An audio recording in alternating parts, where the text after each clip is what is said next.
మహర్షులు సత్తత్వాన్ని కాంతిగా వ్యక్తం చేయడం జరిగింది.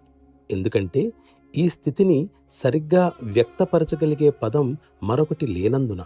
కానీ ఆ పదంలో మనం అర్థం చేసుకునే విధంగా అది వెలుగు కాదు. కాంతి అనే పదంలోనే మనోహరమైనదేదో ఉంది. అది ఒక లక్షణం అవుతుందే తప్ప సత్తత్వం కాదు.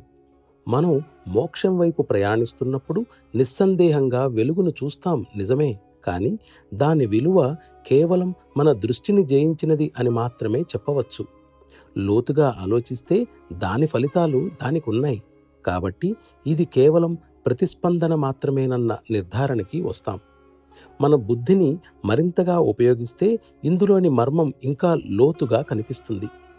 మనం లోలోతులకు వెళ్ళి ఆలోచించినప్పుడు దాని కారణానికి దగ్గరగా ఆగుతాం. అది మార్పు లేనిది. పదార్థం ఆత్మతో సంపర్కమైనప్పుడు మెరుపొస్తుంది. దాన్ని అభ్యాసీలు పెద్దగా చేసి చెప్పినప్పుడు జయించామన్న భావన వారిలో ఏర్పడుతుంది. ఇది నిస్సందేహంగా మెచ్చుకోదగ్గదే. ఎందుకంటే దాని వెనక ఏదో ఉందని, దానిలో లయమవ్వాలని అభ్యాసికి గుర్తు చేసినట్లవుతుంది. ఈ లయ స్థితిని మహాసముద్రంలో ఒక్క నీటి చుక్కగా అభివర్ణిస్తూ ఉంటారు.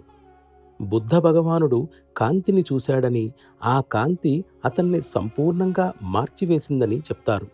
నా దృష్టిలో అది వాస్తవానికి అతనిలోని జీవాత్మ వికసించటం. అతను చిత్తశుద్ధితో చేసిన లోతైన ధ్యానం వల్ల వచ్చిన ఫలితం తప్ప, కళ్ళు చెదిరేట్లుగా వచ్చిన వెలుగుని చూడటం వల్ల ఆయనలో మార్పు వచ్చినది అన్నది సరైనది కాదు.